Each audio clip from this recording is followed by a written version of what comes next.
Bonjour à tous, ici Ponfétude. Est-ce que tu vas bien, mon petit Ponf? Bon, ok. Mais donc t'as la super forme là. Okay. Donc voilà, on va commenter Stigen, donc qui est un joueur norvégien et qui a le mérite premièrement de jouer Zerg et ensuite d'avoir GG dans son pseudo. Donc c'est quelqu'un qu'on aime déjà. Absolument énorme comme information. Et Satini qui donc vient de Finlande. Ouais, et Satini qu'on a déjà commenté. Satinoob pour les joueurs français, ils aiment bien l'appeler comme ça. Mais voilà, parce qu'il a des techniques qui passent pas tout le temps en France, tout simplement. Mais voilà, qui est un joueur qu'on aime bien, qui est un joueur qui a un très très bon niveau en terrain, tout simplement. Et donc on va voir ce que ça va donner. Cette partie européenne, c'est vrai qu'on faisait pas mal de parties coréennes dernièrement. Tout à fait, et là on va donc voir comment ils s'en sortent. En plus c'est scandinave, donc voilà éventuellement des petites variations de jeu. On va analyser ça avec vous ce soir maintenant, voilà tout ça. On a donc pour l'instant c'est Stigen qui est donc toujours à 13 et qui va... Est-ce qu'il va poser une expand? Non, ça donc Stigen qui choisit de scouter à 13. Donc voilà, il y a des ergs qui scoutent à 10 juste après avoir lancé l'Overlord, comme Noah qui est derrière moi, et comme moi-même. Et voilà, t'as d'autres ergs, les joueurs pros, qui eux scoutent. donc il y a Noah et il y a les bons joueurs et qui scoutent donc à 13. Mais là c'était un peu risqué effectivement de scouter aussi tard. En fait je pense qu'il a attendu de voir que son Overlord du bas n'avait pas scouté son adversaire pour lancer en urgence un drone. C'est l'avantage que vous avez, parce que si tu scoutes à 10, bah parfois tu te rends compte que ton adversaire il est juste en dessous, il est scouté par l'Overlord et t'es obligé de ramener ton drone. Et là tu vois c'est marrant parce qu'il a vu que son adversaire était quand même, donc Satini était quand même en close position et il n'en a cure. Et il fast expand avant sa poule. Mais la fast expand contre un Terran en fait... Et surtout en close position. Alors là, faut bien voir qu'il y a eu le nerf, il y a eu le patch 1.12. Et donc il y a eu le nerf des bunkers. Les bunkers sont plus longs à faire. Et donc le bunker rush, par définition. Mais après c'est un choix que vous pouvez faire, que vous pouvez prendre. Il faut juste savoir que voilà, il faut positionner votre Overlord ici, puisque comme on l'a déjà dit, la couveuse a un... Bon là on peut pas le voir, mais elle a pas de vision. Ouais. Donc il faut ramener un Overlord pour voir le bunker, puisqu'elle ne la verra pas tout seul la couveuse. Et il faut juste consacrer un peu de votre concentration pour contrer un éventuel bunker rush. Donc voilà. Ouais voilà, donc essayez de choper le SCV qui fait le bunker, tout ce genre de trucs, affaiblir le bunker avant qu'il sortent, et donc voilà. Mais ça c'est une technique qui a été très plébiscitée par les airs quand il y a eu ce patch, puisque voilà, le patch 1.12 permettait le hatch pool, ce qui n'était pas le cas avant. Stigen qui pique le gaz de son homologue Terran, et donc qui va probablement le pousser à faire plus de marines, et éventuellement je crois que c'est une factory qui est en production, une usine, donc à faire des hélions également. Donc oulala, pas du tout. Il part sur un fast spatioport. Donc Stigen, je sais pas si t'as vu Stigen qui nous l'a fait très classique. Je crois que c'était Hydra ou Sen qui faisait ça de façon répétée. Il te manquait un petit, ouais. Ouais voilà. Mais et qui prenait le gaz comme ça encore et encore et encore. Et là il est encore en train de le faire. Est-ce qu'il va battre le record? Et là tu vois qu'il est quand même bien agacé. Il est à 3 ou 4 je crois le record de piquage de gaz. Et voilà, quand vous piquez le gaz de votre adversaire comme ça de manière répétitive, il faut arrêter quand le Terran arrive à 3. Faut arrêter quand c'est plus drôle, ouais. Tant que c'est drôle, vous pouvez le faire, mais voilà. Donc voilà, on a un timing push qui va arriver, 3 marines, 1 hélion, qui est une très bonne composition contre... Ouh là là, mais il va se... pas contre 2 roach, ouais. Donc là... belle anticipation. Là, vraiment Stigen, qui a fait la meilleure composition d'armée, puisque c'est des roach, contre toute tentative de hélion marine. C'est vraiment ne pas faire de zergling. On est très vulnérable au début, mais dès que voilà, il y a les marines et les hélions qui vont arriver, vous êtes quand même tranquille et vous avez sécurisé votre expand pour encore 2 ou 3 minutes. Et là, je me demande pourquoi Satini a gardé ses hélions à l'intérieur de sa base, puisque, on le rappelle, les hélions ne font mais aucun dégât contre les roach, encore moins que les marines. Donc je me demande si c'était pas plus intéressant de laisser ces hélions en dehors de sa base pour pouvoir tenter un run bas et essayer de choper des drones.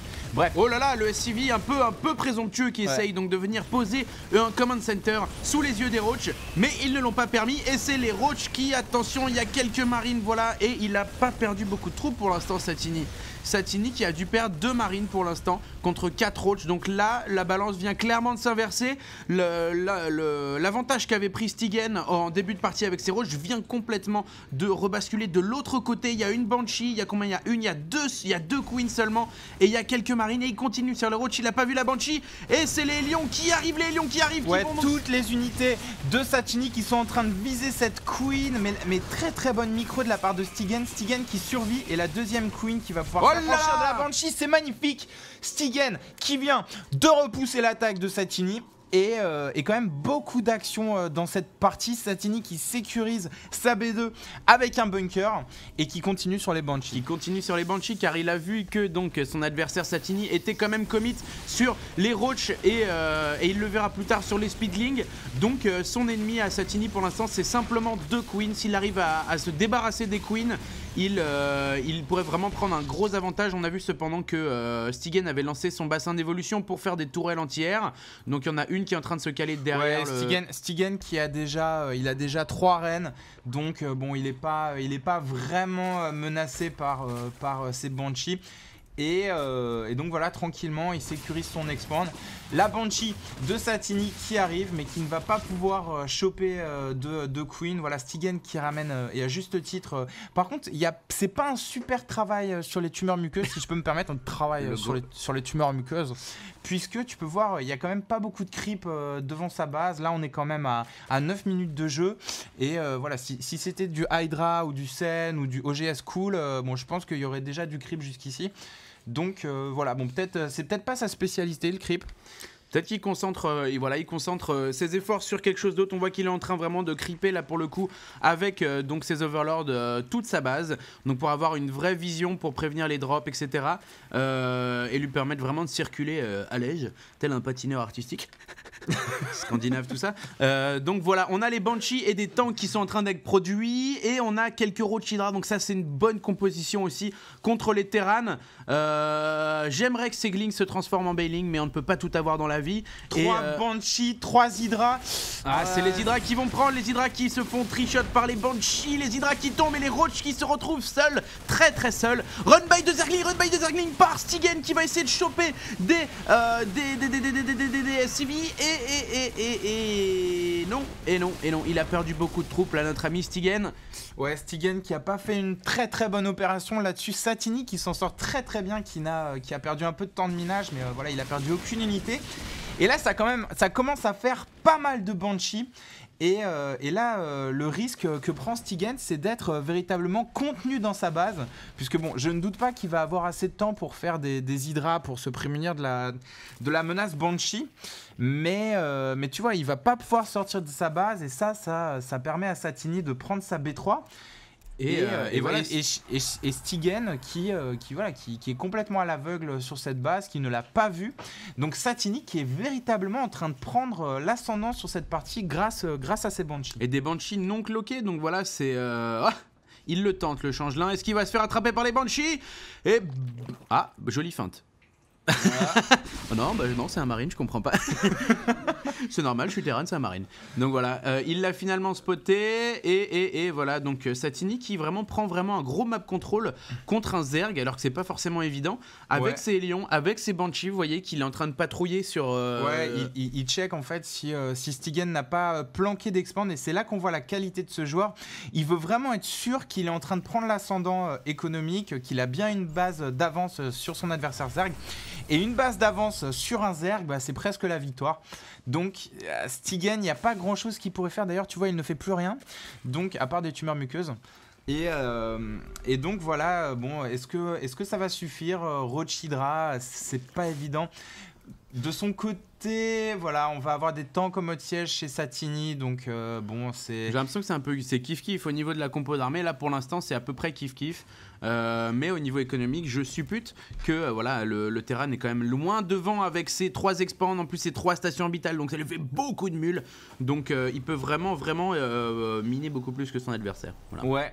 Et donc voilà, Stigen qui commence enfin à faire avancer ses tumeurs muqueuses, mais est-ce que ce n'est pas un peu trop tard? Et ces Banshees qui sont toujours en train de patrouiller, Et qui vont spotter les tumeurs. Attention, la tumeur qui tombe.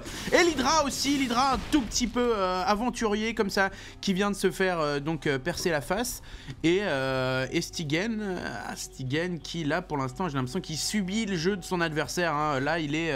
Ouais, c'est dommage, en début de partie il avait montré une belle résistance, oh, une les belle queens. micro. Oh là là, là il y va, il est chaud Stygen, il amène ses queens pour donc se permettre, oh là là, une Banshee qui tombe presque one shot par les Hydras. Donc voilà, un petit commando qui a pour vocation de se débarrasser des Banshees. Les Banshees ont eu feu aux fesses et elles rentrent à la maison. Donc là, il regagne un petit peu de map control, Stygen, et c'est la meilleure chose qu'on peut lui souhaiter, c'est de reprendre un peu sa prérogative qui est le map control quand on est Zerg. Et les queens qui sont là quand même, hein, Melty, ouais, mais elles vont être bien ralenties hors du creep. Et là, il est en train de goûter au tir des tanks. Stygen qui passe à l'attaque, Stygen qui n'en a cure. Mais ça va être très très difficile. Il y a même les queens qui sont là pour heal. Oh les là roach, là. vous avez vu Stygen qui est en train de passer. C'est absolument magnifique ce qu'il est en train de faire. Mais il y a des tanks derrière. Il y a que deux tanks, c'est encore jouable. Stygen, il faut qu'il se débarrasse de ces tanks. Le bunker qui tombe. Plus qu'à... Ah, il y a quand même deux tanks. Ah, il a pris super cher. Et les queens qui se traînent comme ça. Et c'est le GG de la part de Stygen qui abandonne. Il a quand même tenté la percée qu'on attendait de lui. Mais voilà, Satini qui a eu le map control. Satini qui avait des bases d'avance. Bravo Satini. Et bah écoute, à très bientôt. À bientôt.